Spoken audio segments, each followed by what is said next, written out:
third for setting a screen. Because of physical play, although Jordan Taylor just got caught with a moving screen. Izzo's dying for a moving screen. It's that dreaded moving screen. Welcome back, everybody, to another edition of the Moving Screen Podcast. I'm Brendan Quinn of The Athletic here with Dylan Burkhart of Hoops. Dylan, how are you, man? I'm good. I'm just a little heartbroken that you were on the golf course on Selection Sunday. It shakes me to my core. I thought you were a true... Full disclosure, it felt weird and I'll never do it again. I hate it. I just can't believe you even agreed to that to begin with. Well, there's no access at like Big Ten tournament. Like, I don't know what there is to really do. You can be on a golf course. Just you can watch games and like write about the games, but like the type of stuff that I like to do, like you can't really do. Meanwhile, hold on. What? That's your job. What about like college basketball? Is this the most? Hold on. Is this the most disengaged with Selection Sunday in the moment you've ever been in your life? 1,000%. Yes. That's what I'm worried about with you, man. That's not good. You're losing it. That's fair. I mean, that's a take, and I'm going to have to, answer to that. That's fine. You're not wrong. So part of the thinking was like, if I want to write about golf, and thinking beyond this year, but in the coming years, like everyone says, like you need to go to the Players once and just kind of see it and understand it and get a feel for like, because it's the PGA Tour's marquee event, right? Like all of the majors, the PGA Tour itself doesn't put on any of those events. The Players is the PGA Tour's event, and the PGA Tour, big money, right? Pulls all the levers really, and when it comes to kind of some of these, how we digest professional golf. So to understand professional golf, you need to understand the PGA Tour and it being a player-led organization, as they say. Oh. So it's like you got to see it in person. So I was like, well, fuck it. It's empty gyms. I'll go down this year of all years. But you know what else is a player-led organization? Oh, wait. No, wrong sport. Wait. Not college basketball. Where are you going with that, man? I saw Hunter Dickinson's post today. Those look like Fairfield in what's it called? Breakfast. The breakfast buffet. Thank you. Continental breakfast. Looked horrible. It didn't look like a little omelet station at the Marriott. It looked like omelet station in the club. Brutal. Looked like you're looking around for the little twisty waffle maker and you're trying to figure out what you're actually going to eat. What is this stuff they spray on those waffle makers? It's oil, so it doesn't stick, right? I don't know. I just feel like it's. All right, it's edible. All right. Great start to the pod. Yeah, so we're talking about waffles and golf and everything. Well, but Dylan, what people want to hear. It's the best time of year. We have a bracket for the first time in a long time, and we can all agree on that. Michigan State listeners, Michigan listeners, even some Illinois folks, maybe they can all agree on the fact that it's great that we finally have a bracket. I know you're excited. I'm excited. We're going to jump right in. But first, right now on The Athletic, if you check out any of our college basketball content, at the bottom of anything that you click on, you will notice we have a special for $1 something. I don't know. It's like $1 a month. I think it's $1 a month. That sounds right. It's apparently a really good deal. You should check that out if you support this podcast and if you would like to read the stuff that I write and the stuff that Dana O'Neill writes and the stuff that Brian Hamilton writes and all of our wonderful college basketball writers across the country. I believe we have the most full-time college basketball writers of any outlet out there. So check out The Athletic for $1 a month right now. And Dylan, Hoops is rocking and rolling, but you also have a side hustle that I am very on board with. I spent about an hour and a half on it today. Actually more than that because I checked it out a little bit earlier than that. But why don't you tell the folks what you got going? Yeah, so at Hoops, we have a sale that you can get at, I think it's 50% off the first year, should be at the kind of the lead of any post if you have thought about getting on board. We have a big kind of breakdown of Michigan's draw up there, who they could face in the first round, second round, all that stuff. And then I launched a little side project, cbbguide.com. It's basically, I took everything I've learned about writing previews, took all the stats that I look at, every kind of query that I'll run to do research for previews, and built it into a all one-size-fits-all tool that has basically everything about every game and matchup in the NCAA tournament. You have little team pages, region pages. You can also create basically a custom preview for any two teams in the field, so you can use it when you're filling out your bracket. You can say, okay, I want to see how Michigan matches up with LSU or how Florida State matches up with Colorado. You can punch all those in and basically get a full preview with similar stats that you'd see in a preview on Hoops. It's $20. Check it out. It's cbbguide.com. It is excellent. Very cool. All kinds of neat things to kind of play around with. I saw this phone.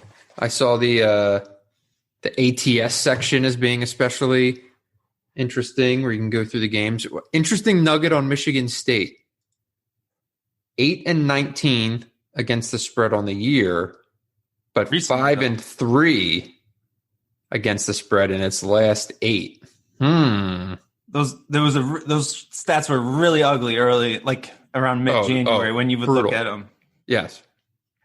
But all right, we are going to start off here with Michigan, and then we'll get into all the controversy about Michigan State as a kind of wonky 11 seed and this whole play-in game and what the hell they were doing with Syracuse, blah, blah, blah. But the state of Michigan basketball is very interesting right now. A 1 seed, one of the few times in program history, a massive achievement by all measures. And at the same time, this kind of growing discomfort of Isaiah Livers' injury.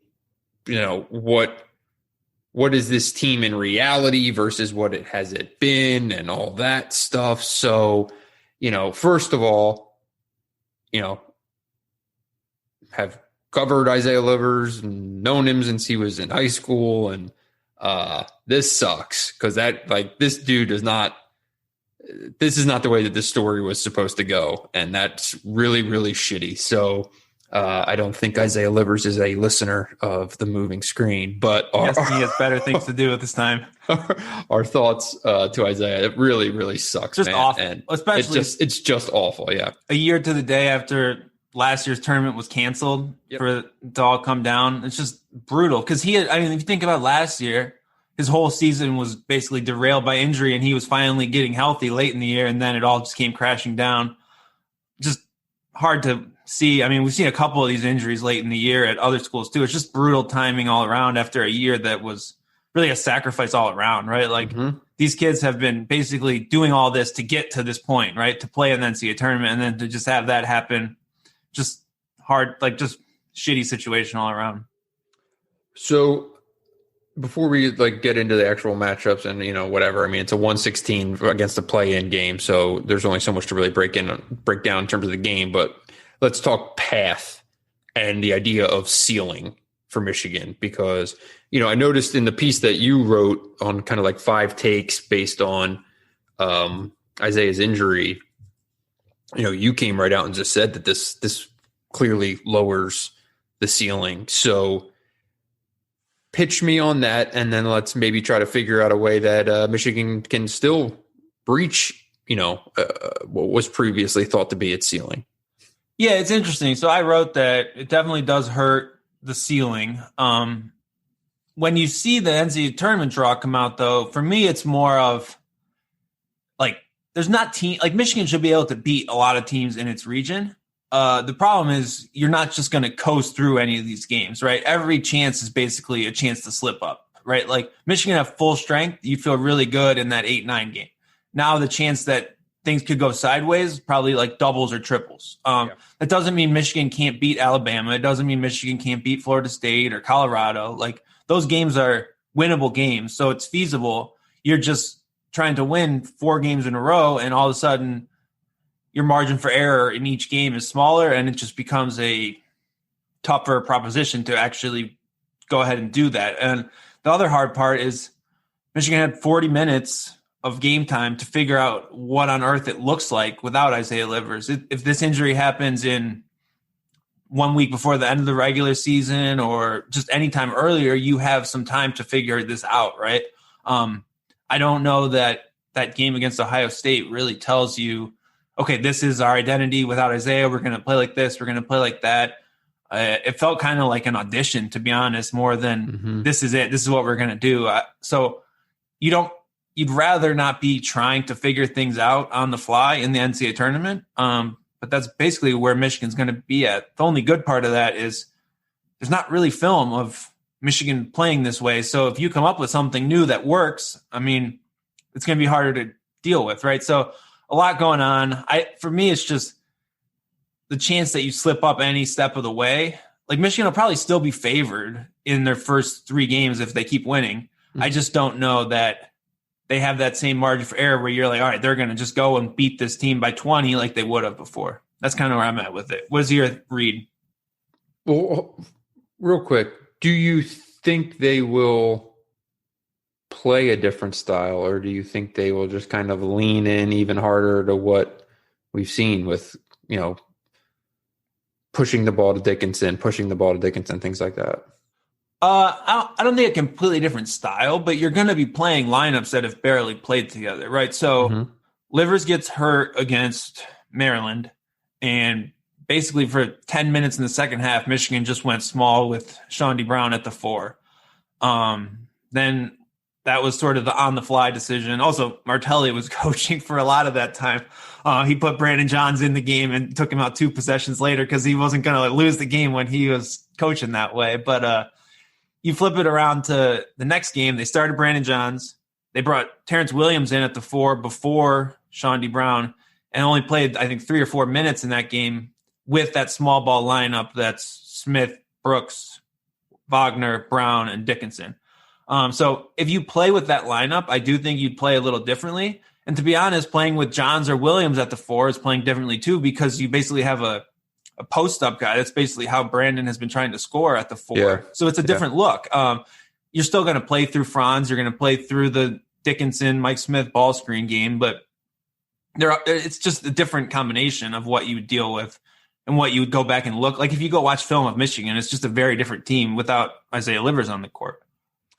Yeah, I mean, I agreed reading through most of your piece that you put together, and just in terms of like envisioning the run gets significantly harder for me. Because it's not only just right, like, all right, Livers, I think he plays a team high minutes, and he's this kind of ever-present player in terms of everything that he does on both ends of the court. And it's, he makes big shots and he takes big shots, and he has this kind of, make the play in the moment thing going. Like, he was a guy that I'm like, that guy, he's going to hit a shot in like the Sweet 16 of the Elite 8 that gets him to the next round. You know what I mean? And there's other guys on the team that can do it, but when you lose the senior, I wonder also what this kind of does to the team element of it's impossible. You can still believe in yourselves, but it's impossible not to have this feeling of like, shit, we were built to win a national championship, and now there's this. And like that creeps in, you know what I mean? Yeah, it's also like the timing of it is just tough for that, right? You don't get even if you could. I mean, I guess they did play half the Maryland game like that, but it is hard to just say, okay, well, like it's a fresh season, it's all this, but are we really the same team? You have to think about that a little bit, but that can change. I mean, momentum in the NCAA tournament can change in a game, right? If you all of a sudden come out and play your ass off for 2 games this weekend. You'll have that belief again pretty easily, I think. I remember the 2013 run when Michigan went deep in the tournament, I remember writing a story basically like the week before, I think, the Big Ten tournament that was like, what's wrong with Michigan almost. And it was just that team was so lost, and they came out and they just stomped VCU, and then all of a sudden they went to the Final Four, right? So momentum can change. Michigan has, like, of the starters, Isaiah Livers is the easiest to replace with the players on the roster. If you lost Mike Smith, if you lost Hunter Dickinson, the season would be over, I would say. Now you're looking at more of a situation where the guys, you have people to replace Isaiah, but the chances that they play that well are lower, right? Like, you have options. It's just kind of a crapshoot of what you're going to get. Yeah, I mean, for me, like, looking at Shawnee Brown, I see a guy who in his previous role was perfect, and in this role is not that. It like, you're asking a lot out of this piece to step in and do what Isaiah Livers did, right? Like, because Shawnee Brown seemed like a guy who he'll win you a game. I don't know if he's going to win you 4 or 5. You know what I mean? Like, that kind of vibe is. Yeah. So hold on. You're asking Franz Wagner and Hunter Dickinson to go and win you games, and no doubt the goal is no doubt. Shawn Brown. Just be Shawn Brown. But that's so hard to do. Like, it's going to be really hard to just convince Shawnee Brown to keep doing exactly what he was doing and ask everyone else to dial it up a notch. Like, that's sort of the equation. That's what you can say on paper, and that's what you can say in terms of, like, positionally and rotation wise and personnel wise. Yes, Livers is the piece that gets filled the easiest. Some of it, though, sorry. But like, in theory, though, like that works. But I don't know if it works in execution. Yeah, and it puts so much pressure. Like the Ohio State game, Franz Wagner gets his 4th and 5th fouls in back-to-back possessions, basically. And maybe in a normal game, you have Isaiah Livers to play, and you can put Shawnee Brown on the court. Instead, the whole game just basically went off the rails from that point on. And, like, Franz Wagner can't get in foul trouble in the NCAA tournament. You're probably going to have your season end, right? Like, and he has to learn, like, he's played in a different way all season because there was a little flexibility there. Now there's not, and that changes things. And I think having a week to figure it all out will probably help, and people are going to have to think about their roles and whatever else, because there are options. They're just not great. Not Isaiah Livers great, I should say. So it's an interesting balance to just kind of figure it all out and what comes of it, I guess. I mean, the thing is, though, like, Michigan's still a 1 seed. They're not playing. Mm-hmm. Like, it's a little, like, you still have that path. So you earn that. And I mean, their first game is going to be against one of the 2 worst teams in the field. They're the 2 lowest KenPom teams. So, like, you have a little time to maybe find your footing and see what you've got, right? It'll be really interesting how they play the first half of that game, right? Like, I really want to see how the rotation goes. Do they do the exact same thing they did against Ohio State? So I'm curious about that quite a bit. That's a Saturday game, right? Saturday, 3:00 on CBS. Saturday, 3:00. And then would play the winner of LSU St. Bonaventure, which, like, I if there's an upset there and St. Bonaventure gets through, I think Michigan's fine. LSU is one of those weird teams that I look at, and when you just look at, like, the dudes that they put out there, right? It's like, okay, I think they're a good pick to get upset. I also think they're a good pick to knock off Michigan and go to the Sweet 16. You know what I mean? Yeah, LSU, I mean, I wrote that's basically the perfect 8-9 game, right? Everyone's going to look at LSU and you're going to be like, man, these, like, they have the 3 of the best, most talented scorers in the country. Like, they can just get buckets. They're second in the country in isolation plays per game and like 300 something in assist rate on offense. And they're still 5th in offensive efficiency. Like, they don't pass it. They just take guys one-on-one and get buckets over and over again at an extremely proficient level. Well, listen, when your coaching philosophy is get players by any means necessary and put them in position to score, that's what you get. Did you see What's wrong with that? Any of the I saw the end in the amazing. Alabama LSU game? Fucking amazing. That was great. I'm all the way here for a totally random LSU Alabama just God knows how they're getting guys, where they're getting guys, who cares? But if they can translate some of the absurdity of the football to the basketball court, let's go. I mean, assistant coaches screaming at each other before a game. That's next level, right? Like we've seen some heat in the Big Ten tournament. I was going to say, we thought the Big Ten had juice. That's nothing. Juice. Anyways, LSU is 125th in defense. They allow, and they have a ton of 3-point luck. So they allow 40+% of their shots from three against them. And they're been lucky enough that teams are shooting like 30%. So they're like top 20 in that. It's really hard to be that bad on defense when no one can make a three against you. Right. So the defense is really bad. Like that's way worse than Iowa defense. Like that's bad defense. So that's the mix there. And then St. Bonaventure is the team that everyone will overlook and then probably just beat them, right? Like everyone's going to get carried away saying, oh, LSU is going to win this. They're going to beat Michigan. Yep. And then the Bonnies are going to be the kind of slow paced, better coached team that does the job defensively and advances, right? Like that's kind of how I feel about that, but we'll see. Yeah, it's a really hard pick. Like, yeah, Bonaventure's old, experienced, right? They've played games that have mattered. They, it's one of those, they were playing desperation games for the last month to make sure that they could get an NCAA bid. But Mark they also don't have a top 40 KenPom win.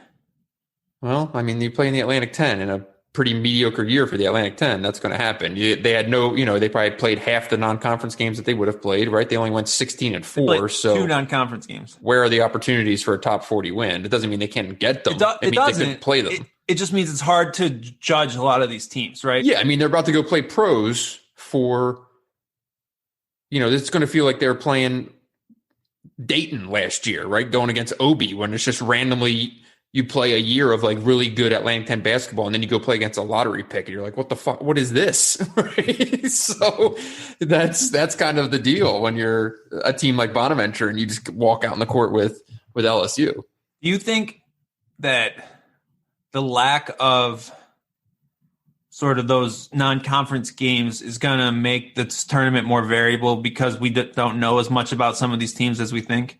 Like, yeah, I know that like when I look at especially mid-majors, low majors, like you want to at least see that they competed here or there with, a legit power conference team or a top 50 team or whatever. Like you need to have some kind of gauge that they can actually just not just be completely overwhelmed. And with a lot of these teams, you just have zero measure of that. Yeah, I mean, but at the same time, I feel like months ago we were talking about like, man, this is going to introduce all kinds of crazy variables in the bracket and what the tournament ends up looking like. And it really, I mean, other than the blue bloods kind of struggling, I mean, it looks like a pretty standard bracket, doesn't it? Yeah, but that's because all these mid-major teams couldn't get games against mid-majors, so they're basically automatically punished by all the metrics that exist. But the Bonnies were basically, I believe they were first in the A10 in offense and defensive efficiency. They won the league in the regular season, won the league in the postseason. So they're like, the A10 might be just average for A10 standards, but it's still like there's good coaches, there's good solid teams, right? Like you're playing a real team. Like even if they haven't played those top 40 teams all year, really, that doesn't mean they can't beat them, right? So they're the better team on KenPom. I kind of like them to beat LSU. And their defense is really interesting because you would think they run mostly zone. They have allow a bunch of threes, allow a bunch of assisted shots, but they mostly play man to man, and they do a great job defending inside. But they do sag in kind of enforced jump shots, which is puts pressure on you, right? You got to make those shots, but that is kind of at least what their statistical profile is. Line-ish? I haven't watched enough of them. It's just an interesting kind of outlier for a team that plays mostly man to give up that many threes and that many assists. They do have, I think, one of the better defensive players in the A10. What's his name? I don't even know. I'm not even going to try to pronounce it. Osunniyi. Nailed it. Amazing. Nailed it. But so they have a guy who's big enough, long enough to bang with Hunter Dickinson inside. I think they're 97th percentile in ball screen defense. So they have a more solid base, I would say, to a good team, other than we get buckets and hope we get more buckets than you, right? Like that's basically LSU's plan. Any concerns in the 116 game? We might be getting ahead of ourselves. Interesting game, but I think it's almost like the low major version of LSU. I like this take. Texas Southern is basically run and gun. They have a couple guys who played high major and transferred down. Johnny Jones, for various former reasons. longtime LSU coach, right? Mm-hmm. Coincidental. So he goes all the way back. He was with Memphis for a stretch. He's been all. I mean, Johnny Jones has been around forever. North Texas for a long time. He was with North Texas after. Was that before LSU, after Memphis? Right. They have talent, but then Mount St. Mary's is sort of just the opposite, where they are like the slowest team in the country. They play defense and just grind out games. I think usually, especially at lower levels, that's the team you would pick in this spot. They're like a 2-point underdog, I think, but I'd probably be pretty trendy for people to bet. But that's kind of a big contrast. You're going to prepare for something completely different, right? Mm-hmm. Texas Southern wants to just run and gun, just get shots up. They don't really shoot threes, whereas Mount St. Mary's is more of we're going to pack it in and just really defend and play the slowest tempo in the country. Totally random fun fact. Uh-oh. I did that story on Juwan last year with the court right in Chicago. So the one of the kids who was in the story who grew up playing on that court played at Texas Southern. He graduated, though, so he's not on the team this year. He graduated last year.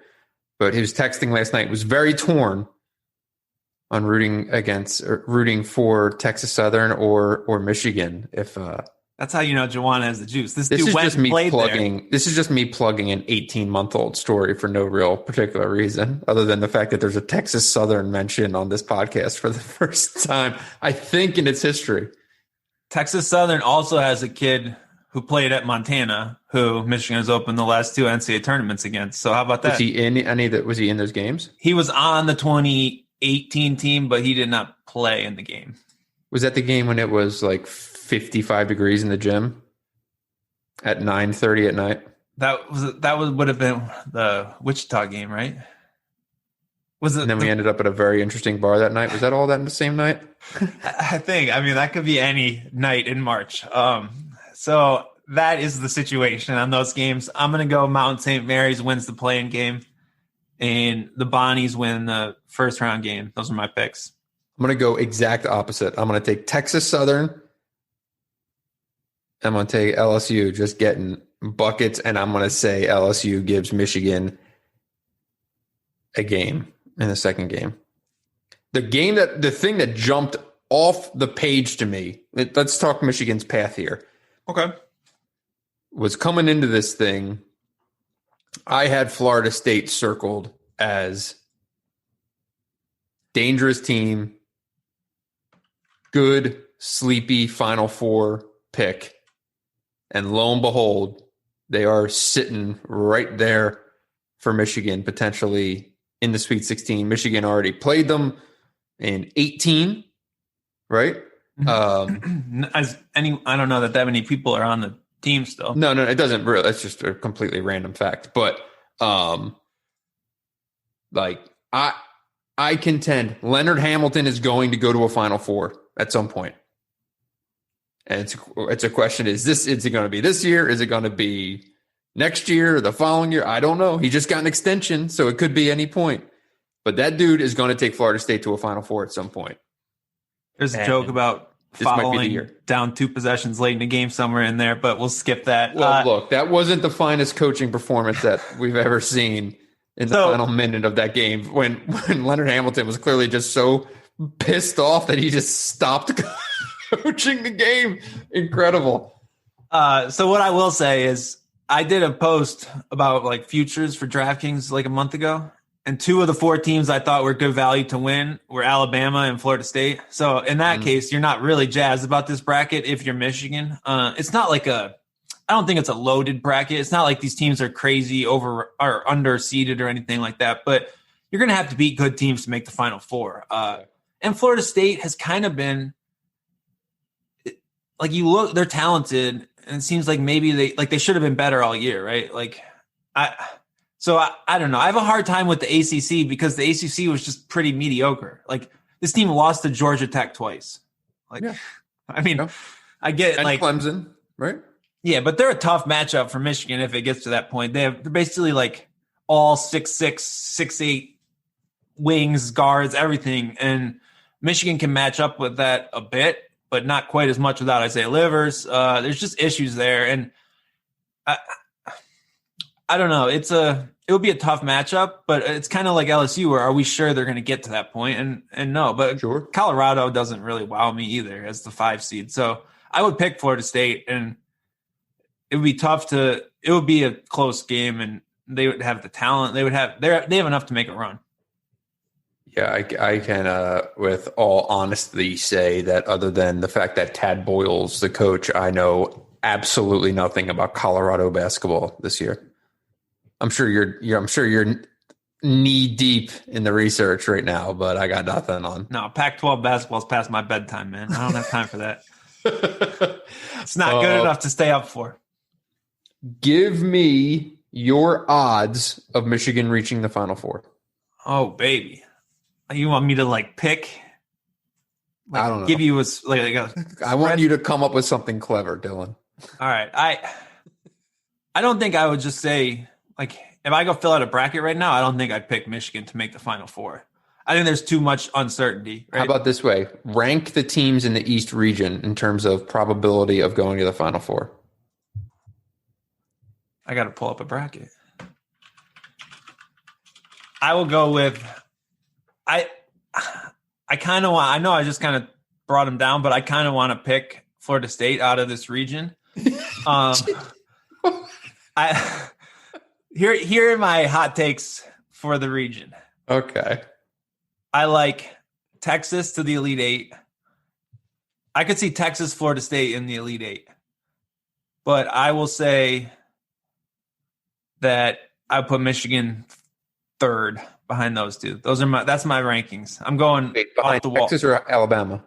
I'm going Texas, Florida State, Michigan, Alabama. Really interesting. I would go weird here. Yeah, I mean, I think I'm taking Florida State out of this bracket, out of this region. I really, by the way, I disrespect the fact that you just badmouthed the good vibes that I was putting out there on Florida State, and then subsequently stole my take that they're going to end up taking this region. I think I'm calling shenanigans on that. I said Texas, then Florida State. Okay. Even still, I mean, Texas is ridiculous, but so I'm going to go Florida State, Alabama, Michigan. Wait, no. Florida State, Michigan, Alabama,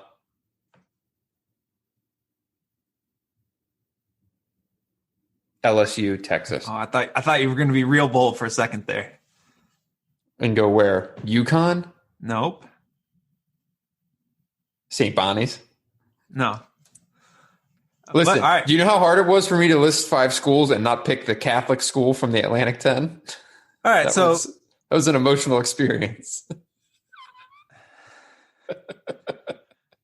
All right, so that's Michigan. Do we have anything left over to say about Michigan? I don't think so, and we're already pretty well into this thing. Yeah, we are. Who do you think, like, if Michigan makes a run, is it Franz Wagner or Hunter Dickinson? That's the guy. Like, it would take someone to say, okay, I've been good all year, I'm going to dominate. It's really, so here's why my instinct says Franz, right? But then when you think about it, how good Hunter Dickinson is was probably devalued over the last few weeks of Big Ten play, when you're just playing teams that have either seen him twice or know a ton about, defending bigs in the Big Ten, right? You're going against Kofi, you're going against Luca, you're going against Dickinson. Like EJ other Liddell. leagues don't play this way. No. So That's for what some I'm of so these curious teams, for some of these teams to see a guy like Dickinson is going to be like the bizarro world. Like nobody plays this way. So I will, on that basis, say Dickinson maybe whiffs of McGarry of whatever year that was, 13. Yeah, so I just keep coming back to we saw Hunter Dickinson do this against pretty average teams for that stretch in like December, January, right? And the first time through in the Big Ten. The first time teams saw him. And that, like, I think it's going to be really interesting. All these bigs are in the Big Ten. Like, you could probably say 5 of the best 8 big men in the country play in the Big Ten. Yeah. So how does that play out in the NCAA tournament where it's ref differently? It's like, that could really be an X factor, I think, for really a lot of these Big Ten teams, but especially Michigan, when they're going to need, you can't just get 25 from Isaiah Livers in a game. You're going to need that. So that's really interesting to me. And he has kind of hit a bit of a wall, but he's been playing against just like anyone hits a wall against Kofi Coburn. So it's just, that's what's going to be interesting. If he can rekindle some of that, all of a sudden, maybe we're talking a little differently about this when we do this podcast next week. I totally agree that there will be this. I could very much see a resurgence of holy shit, how good is Hunter Dickinson takes that have kind of died off here, or petered off basically since the Ohio State game, right? On the road. He played well there, but you're saying that's what I'm saying. Like since then, it's kind of dropped off for sure. All right, let's get over to Michigan State. Michigan State. Break down the situation. How big of a snub is it to be in the first 4? What's your take? I don't think it's, if you just put it all out there, I don't think it's insane or insulting for Michigan State to be a first 4 team. The problem is, like, just in terms of this year, what this team was, right? In like the big picture, historical reference. This team as a first 4 team is not like that insane. But this year, and the Syracuse element, it seems like nonsense that this team is in a play-in game and Syracuse is not. Syracuse is shit. Has done nothing. And Michigan State, blowout losses, whatever. The metrics are weird, whatever. A lot thrown off kind of by the numbers. And I feel like the same way that the metrics never knew what to make of Michigan State. The committee didn't know what to make of them. And frankly, you and I all year haven't really known what to make of them. It's like an oddly bad team that has won some really good games. But at the end of the day, in terms of the teams that are ahead of it on the seed line and not having to participate in a play-in game, Michigan State should have been higher, would be my read. Yeah, it seems pretty clear that Michigan State was hurt for basically its record, right? And its computer metrics. I mean, Michigan State, like if you go by just about any of the metrics, and I believe I saw something along the lines of they really try to seed based on performance metrics and select based on results metrics, if that makes sense. Yeah. So like you choose the teams in the field and then you seed them by the like Ken Pom type numbers more than the win, like the net wins and all that stuff. So that makes a little sense. Michigan State is a really hard team to seed, I think. So that makes it hard. I made a lot of friends on Twitter because I tweeted out that Michigan State, like a lot of people are pointing to those 3 games they played after the COVID pause. Yeah. I think big picture, Michigan State benefited by getting all of its games in because everyone was like, well, obviously they didn't want to play those 3 games in 6 days right after they returned. But if you didn't play those games, you weren't just going to not play 3 road games against good teams. They were going to probably reschedule those games and get rid of other games. Michigan State needed every game because that's what gave them opportunities to get those big wins down the stretch. It's not like there was a week where Michigan State sat around and didn't play. So they needed to play all 20, I think. But I also don't think that I think it would be an alternate reality to imagine that they would come back from those if they hadn't played those 3 games and would suddenly just be playing beautiful basketball or something like that. They were not great in those wins against Nebraska and Penn State. The only reason they won those games is because they were playing Nebraska and Penn State. Yeah, and if you take away 2 home games or 1 home game, and like you're not just going to take away 3 road games. February 13th, well after the break, was when they lost by 1 million to Iowa. So I agree with you. I mean, the fact that they played those games and got in all of their games, if anything, boosted the metrics that were already really bad.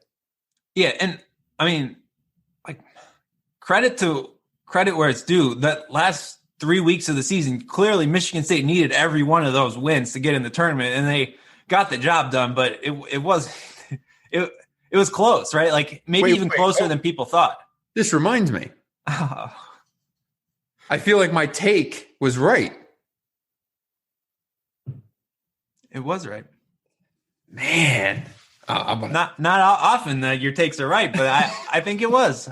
My takes aren't right on this podcast, but my takes are often right with the Michigan State beat.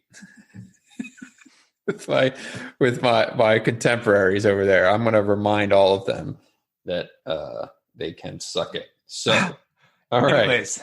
UCLA. Oh, wait. We have to mention.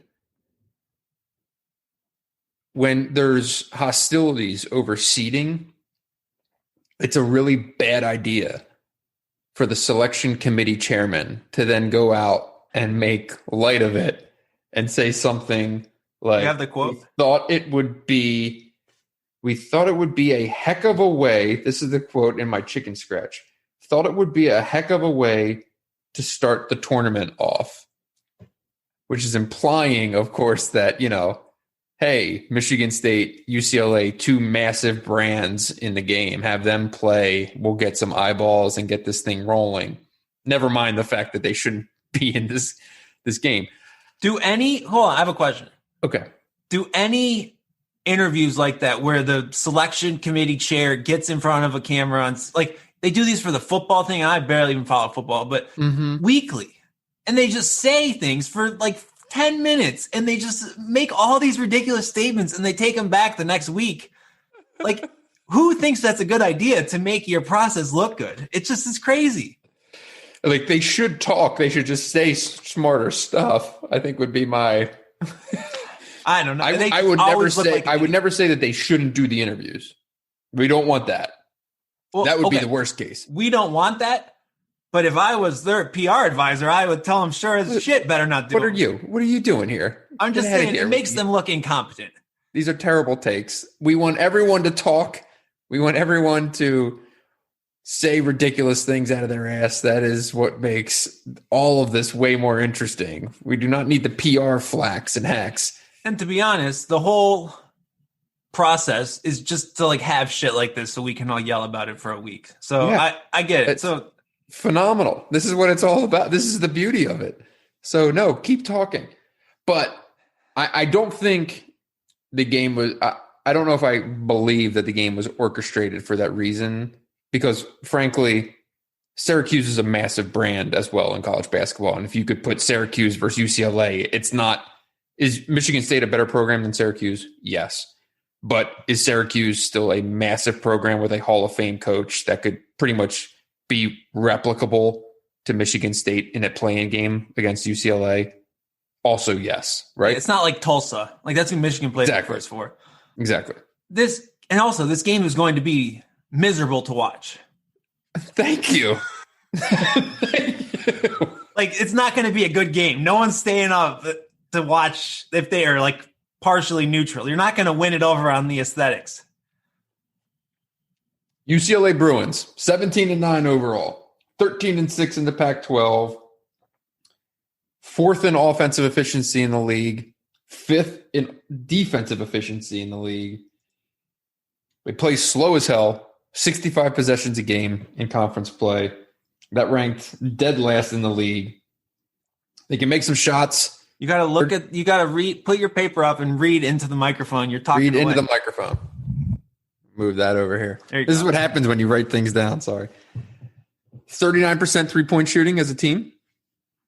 Pretty good. Oddly allowing 52% on opponent effective field goal percentage, despite being 5th in the league in defensive efficiency.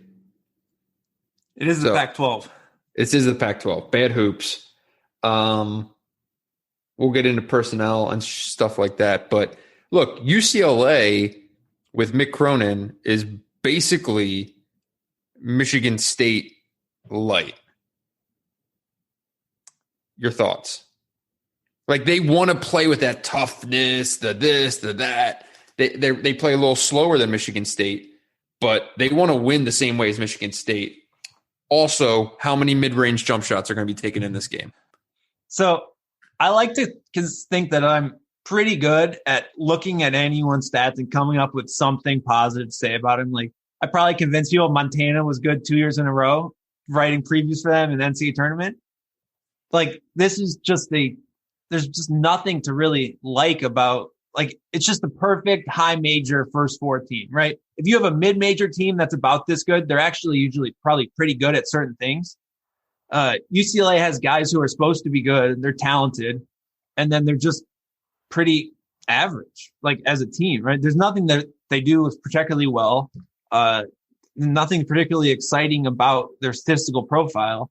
It's just kind of comes down to, like, here they are. They're going to play this miserable kind of Mick Cronin grinder defensive game. They're not actually that good at defense, though. And then they're going to hope to win a close game.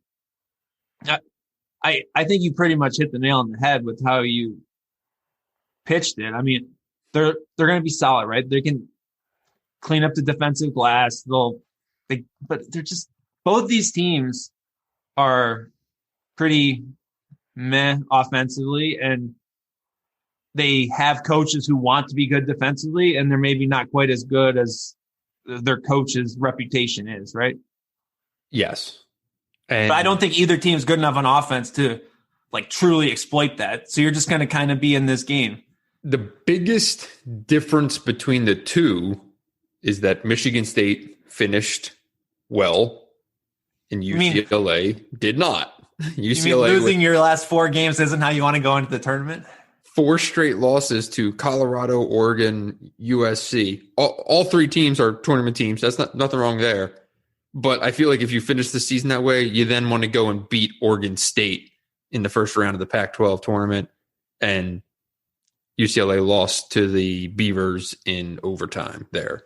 So, and meanwhile, Michigan State beat 3 top 10 teams on the way out the door, you know? So, like, UCLA by numbers is better, by overall record is better, right? Like, in late February, they were 17-5 overall and 13-3 in the Pac-12. And we can sit here and talk shit on the Pac-12, but being 13-3 in a power conference is still pretty damn good, right? Michigan State was never anywhere close to that level of competence. Yeah, they also have some injury issues, though. So they lost Chris Smith early in the year. Johnny Juzang, who's their best kind of go-to guy, is banged up. He's been playing, but I don't think he's 100%. And then I believe it's Jalen Hill, one of their big guys, left the team in late January, and they haven't been nearly as good. What? That'll happen. So, personal reasons. But so he left the team. They brought in a basically a senior in high school, Mac Etienne, and he's been playing. He enrolled mid-season basically, and he's like 18 years old and he's playing. So I there's just not a lot to like. I do think, like, they have the best point guard, right? That's where they'll have the advantage, right? Tiger Campbell can run the team. He can, like, Michigan State doesn't really have someone great to deal with, like, a point guard in that sense. So that could be really the only way UCLA wins it, I'd say. But I don't really like anything about this UCLA team. I think Michigan State's the pick just based on how they've both been playing over the last month. Yeah, I mean, these should be familiar names, I imagine, to average listener. Tiger Campbell was a Michigan State recruit. He played with Jaren Jackson at La Lu. Johnny Juzang was a Kentucky. He was like a top 50 kid. He went to Kentucky, ended up being like 9th guy in the rotation. He transferred back home to Cali, went to UCLA. But yeah, this is not some like NBA prospect laden UCLA team. Right? No, These it's a are bunch not of guys these are not the UCLA teams of your Ben Howland and blah blah blah. This is just like the leftovers of the last era, and Mick Cronin basically trying to turn this program into his likeness, but is 2 years into the experiment. It's basically the same in terms of what the quality of basketball. It's the same thing it was last year. This was a team that early on in the first early stages of Mick Cronin was a disaster because nobody signed up to play for Mick Cronin, and he, runs things his way, and they go out, they lose to Hofstra. They lost to somebody else ridiculous. Who was Cal it? State Fullerton. Cal State Fullerton, thank you. But then finished really strong that year. Won like 11 of 14 or 15 out the door. They probably would have been an 11 seed, basically this year's team. So can we talk about Mick Cronin? I'm so fascinated by this experiment at UCLA, like whether this actually works out. I mean, this really isn't relative to this game, but I find it very interesting. Like playing slow, methodical, punch you in the mouth basketball at UCLA of all places, which I spent years just trying to find. Like when they fired Ben Howland, they were like, he plays too slow. This was a guy who went to 3 straight Final Fours. And now shit got weird, and Sports Illustrated wrote a big story about it, and it was really uncomfortable, and Ben Howland got fired. But he went to 3 straight Final Fours, playing slow, very methodical, strategic basketball. He did win 2 NCAA really Tournament good games players in 5 years after the last Final Four, though.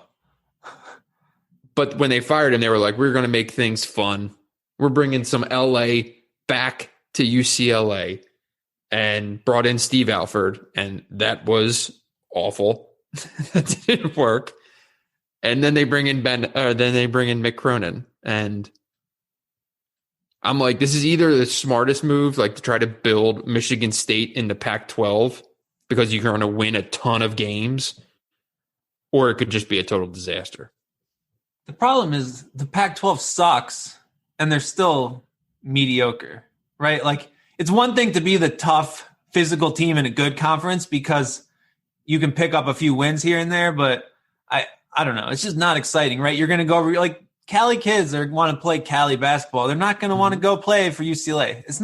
You're not recruiting kids out of the Midwest. Like, it's a different ball game, I think. And I don't know. I don't really see the upside. Their roster is funny because it's basically, it's a lot. You said there's not like these pro prospects, but it's a bunch of guys who probably thought they were 2 years ago, right? They're top 40 kids. They're just average college players now. Like, that's what they have. They have guys who think they should be in the NBA, but instead they're playing in 62 possession Mick Cronin games in their junior year. And they're like, what the hell happened? That's what they have. That's so good. That is so spot on. Yes. And that's probably why you end the season losing 4 games in a row. Cause everyone's like, damn, this isn't very fun. But I'm just saying, if he can figure it out, if he can get the right guys and play like the way Cincinnati did under him, like you can go win 14 games in the Pac-12 because you'll be the only team that plays that way, and no one else is going to know what the hell to do with you. Mick Cronin made the NCAA tournament 9 years in a row at Cincinnati. 9 straight times. How many times did he make the Sweet 16? I believe it's 1. 1 time. Yeah. Not great. Not great. It's such a weird stat, though, because 9 straight NCAA tournaments is like wildly impressive. Sure. And only going to 1 Sweet 16 in 9 straight NCAA tournaments as a, like, coming from a multi-bid league, right? Like, you're not Princeton winning the Ivy League 9 years in a row. To go to 9 straight and only make 1 Sweet 16 is, like, statistically really hard to do, it feels like. Yeah, and it's not very exciting. It kind of fits. It's not very exciting. So you are not buying Mick Cronin at UCLA, it doesn't sound like. I mean, it's just like they're not going to end up in a Final Four anytime soon. I think they'll kind of make the tournament and lose in the first weekend. It's kind of what he does. I mean, that's not going to get it done there. So then that means you're not buying. Like Steve Lavin got fired after going to 4 Sweet 16s in like 6 or 7 years. So no, I'm not buying Mick Cronin at UCLA. Like Mick Cronin's not winning a national championship at UCLA. No. Okay. Well, then they should get rid of Mick Cronin because UCLA is a program that's supposed to compete for national titles. I think. What do you think of this game? Like, are you on the same page? I mean, I saw the bracket, right? I was like in the middle of reporting out like a golf thing, and I pulled up the bracket on my phone. And I saw Michigan State, UCLA, and I spit up in my mouth. And then I tweeted, this game's going to be a rock fight. But the fact that you said this game's going to be horrible to watch and that my first instinct said that it was going to be a rock fight tells me that this game will instead be like a wonderful 75-73 game, clean, good fun. I do think it'll be close. I don't really see. It'll definitely be close. Either team, I don't think either team has the horses to blow the other team out, really. And I think both teams are disciplined enough that they're going to kind of keep the game in check, right? So for me, it comes down to, I don't know that I haven't watched UCLA, right? So my one question is UCLA good enough to beat a pretty decent Big Ten team, right? And then on the flip side, is Aaron Henry going to play the last 10 minutes of the game and win Michigan State the game? Yeah, Aaron Henry would be the best player on the floor by so can he 10x. Can he win the game in the last 10 minutes, right? I mean, that's been Michigan State's strategy here for a month. Yeah, and I don't know what UCLA's strategy for the last month has been, because whatever it is, it hasn't been working. So I do think that's probably where you bet. But Michigan State also has not been good away from the Breslin Center for whatever reason. And that's my biggest worry with Michigan State. And I know there's not fans and whatever else, but it's been a different team. There will be people there. But there hasn't been before with the streak. And they've been a completely different team at home versus on the road to a pretty extreme degree, considering empty gyms, I think. So that's my one worry is sometimes this team just loses and isn't particularly competitive. And other times when they're at home, they are. So that's what I worry about. UCLA, so they had 9 losses, only 1 coming at Pauley Pavilion. So 8 of their 9 losses on just balancing the ledger. That's all. The big thing, though, is the fact that there's a goddamn statue of John Wooden outside of Maggie Arena. And if you're into narrative elements of games, which one of us is, I mean, speaks to the fact that this is not a good spot for Michigan State. I mean, there you have it. I mean, empty your savings account on Mick Cronin.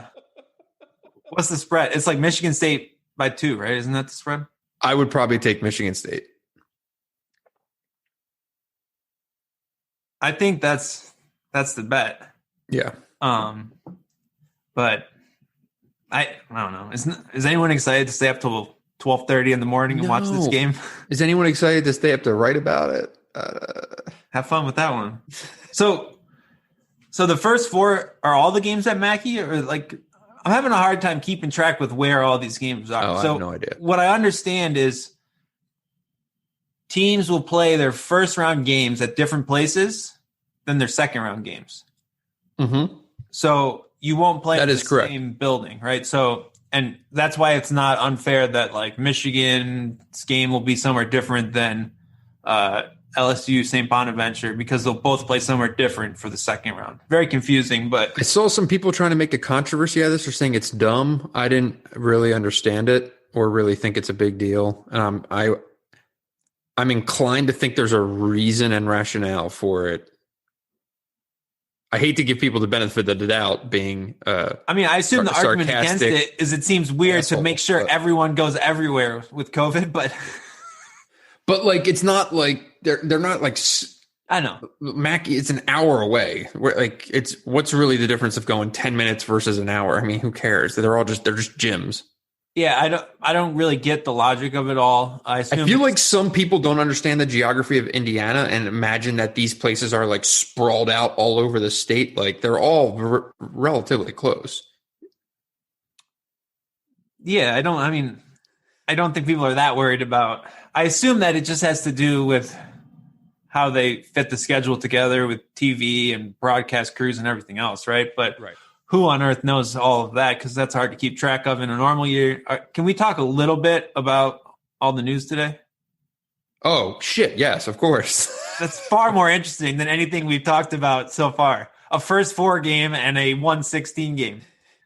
This is big stuff going on. Big stuff. I love it. I'm all the way here for. I'm going to have to go get another beer.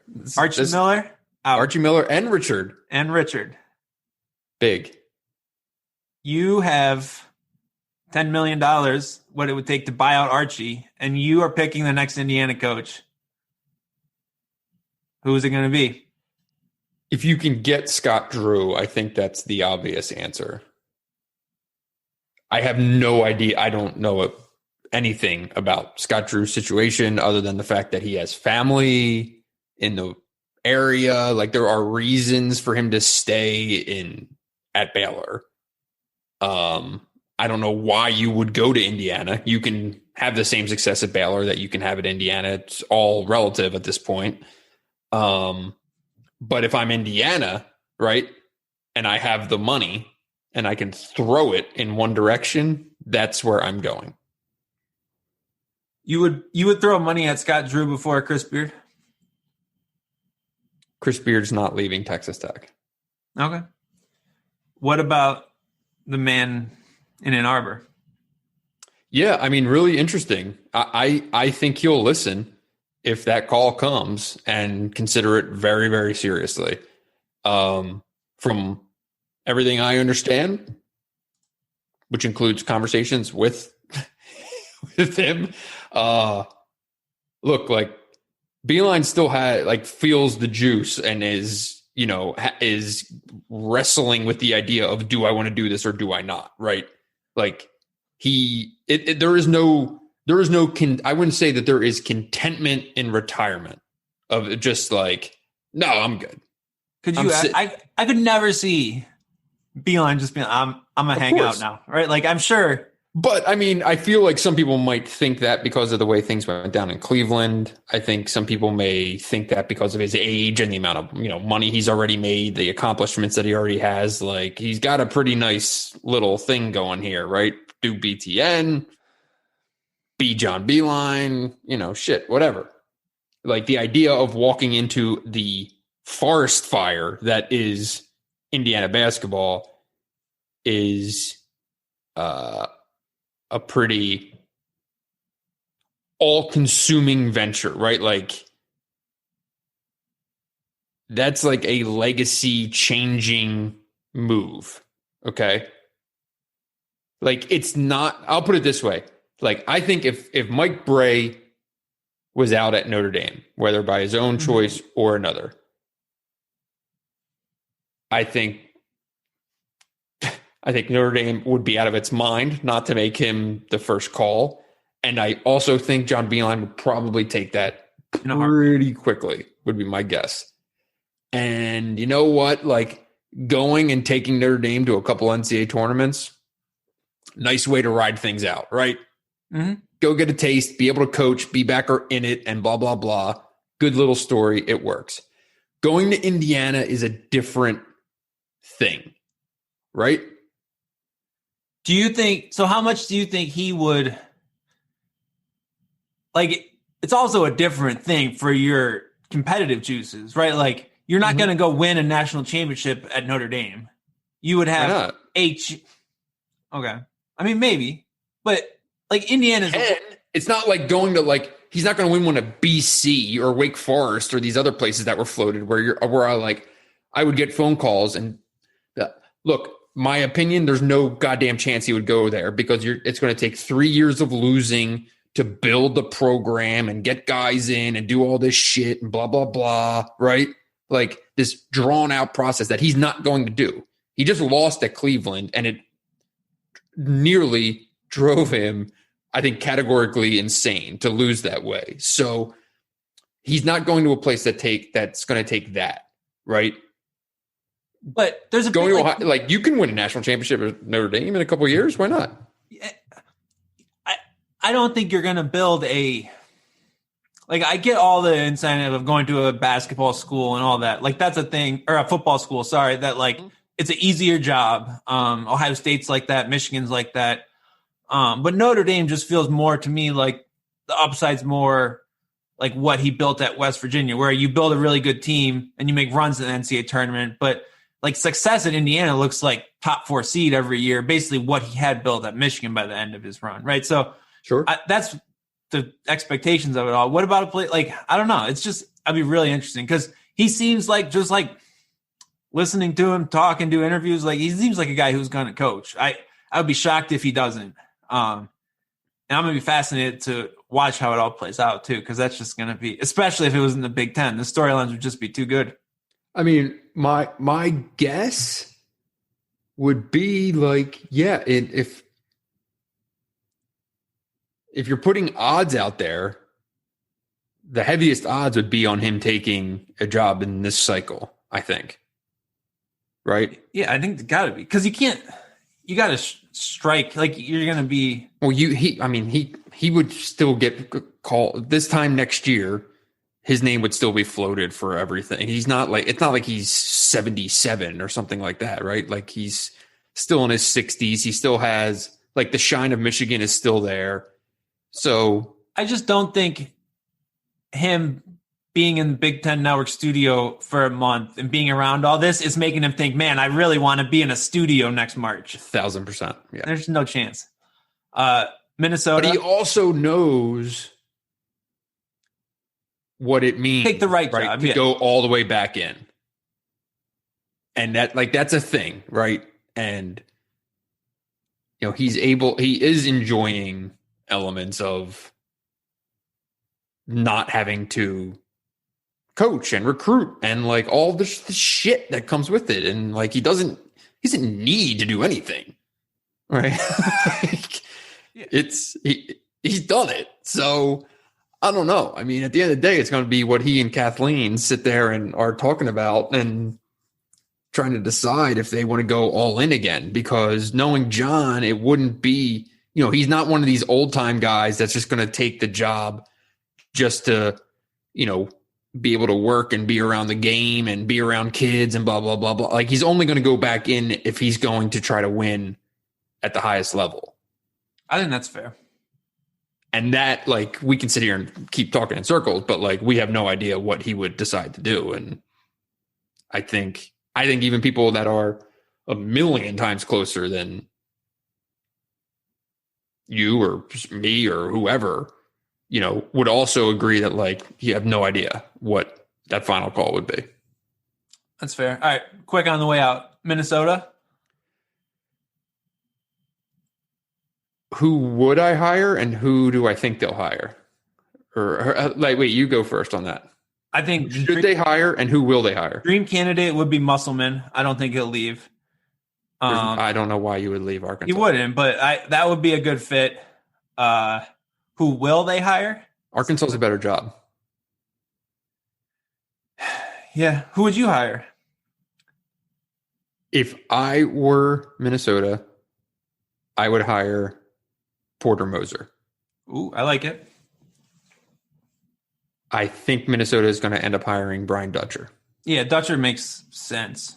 I read somewhere he even has a lower buyout for Minnesota. He has a team or school specific clause in his contract that has a lower buyout number specifically for Minnesota because he went there. He's got big time family ties there and so on. You ready for the Juwan Dutcher stories next year? No, I'm not. You got a year to get ready. I really could do without that. I'm going to go on the record and say I like Penn State's hire. I do like it as well. I like having someone who like knows offense, right? Like Brad Stevens, like X's and O's guy. I think that's an intriguing way to go if you're Penn State. Right? Like the options are a guy who'll get dudes or a guy who's an X's and O's guy.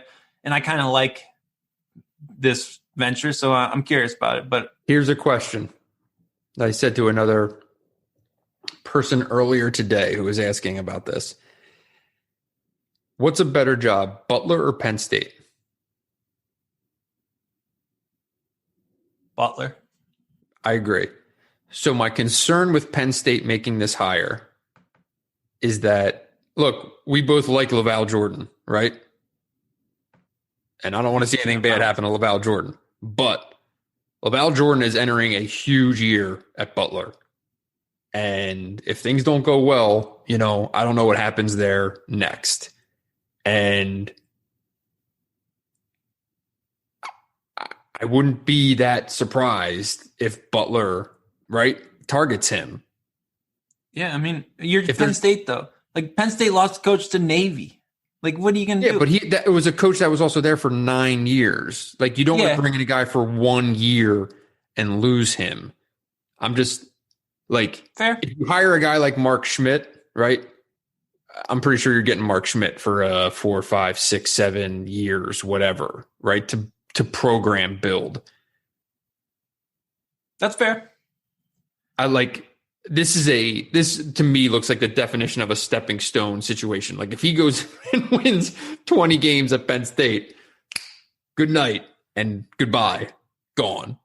But you won 20 games. Like, but you won kind of what you're at if you're Penn State. There's something to be said for that. There's totally something to be said for that. Like, Penn State would be good to start losing coaches to better jobs, right? Turning yourself into a stepping stone program is a great spot to be in. The problem is, knowing the leadership at Penn State, there is zero chance that the people making those calls are the ones that are going to be like turning this into Xavier Light back in the day, where they were just churning out like high major coaches every 3 years. That is not the case at Penn State. That's fair. All right. That's the Big Ten. I think that's wait. Who do you think gets the Minnesota job? I think Dutcher. I agree. Dutcher. Who do you think they should hire? I mean, I don't know who you can get. I'd go after Musselman. I don't think you'll get Musselman. I don't know. I'm on board with Porter Moser. Porter Moser, is he going to take Minnesota? He's turned down high major jobs before, right? Oh, he turned down St. John's. Minnesota's a good job. I think he can do better. You think what about Porter Moser to Indiana? Better than Minnesota? What do you think Porter Moser is getting? Indiana. Porter Moser is not getting Indiana. Get the fuck when Indiana strikes out on all these names, who are you? They'd hired Dane Fife before they hired Porter Moser. Okay. There's no way Porter Moser's getting that job. He can get something better than Minnesota. I mean, maybe if he takes Loyola to another Final Four, but if you think that they're going to wait 3 weeks to make this job or to fill this job, I don't think that's happening either.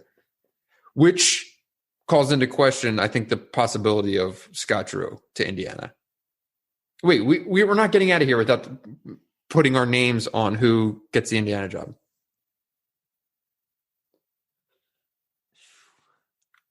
Let's preface it with this question.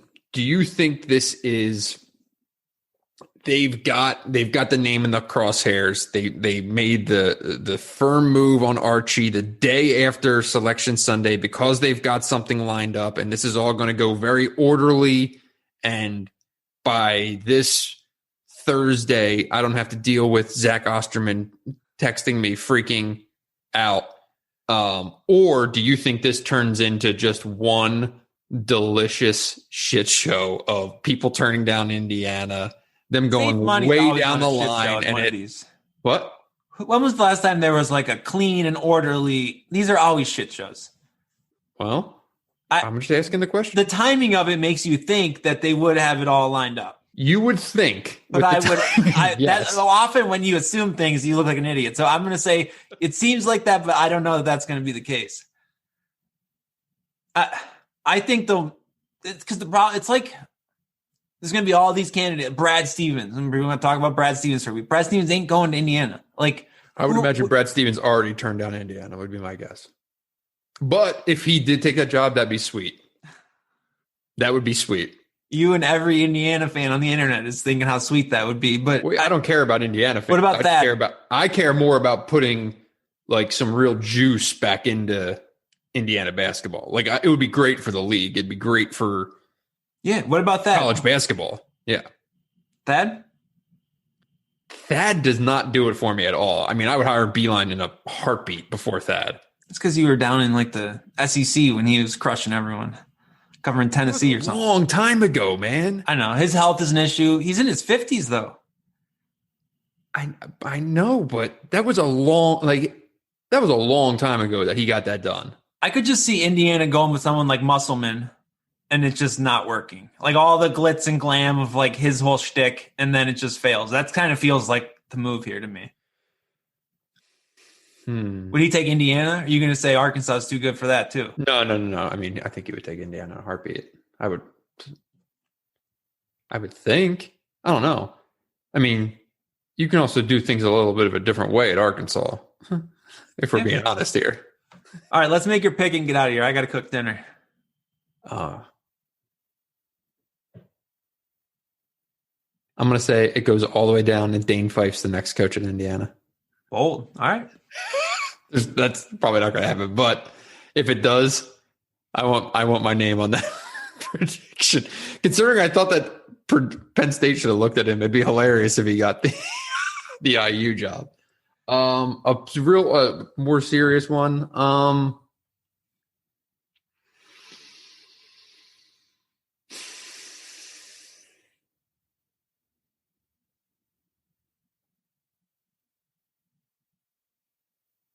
Man, it's really hard. You know, I mean, the one answer is just right there. I mean, like Beeline's the best option for it. It's probably the most realistic option. I just don't know if he pulls that trigger. But do you think it gets to a point where they offer him the job? Well, I could certainly see that scenario playing out, because if you look at the people that are ahead of him, I could certainly see them saying no. Yep, that's Scott the thing. Drew, no. Brad Stevens, no. And then when Beeline says no, Porter Moser. I'll give you mad props if Porter Moser gets the IU job.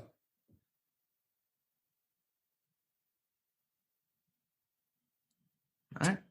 That's a wrap. Let's end this pod. This is a good one. This has been a long pod.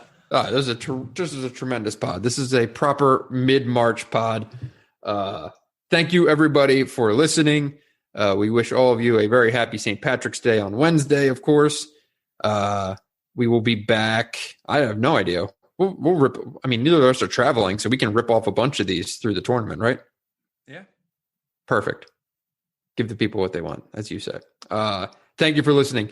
Be sure to subscribe to The Athletic for $1 a month. Be sure to subscribe to UM Hoops. And definitely be sure to check out Dylan's side hustle, which is the only way I will refer to this as. What's the site called? BBBguide.com. $20.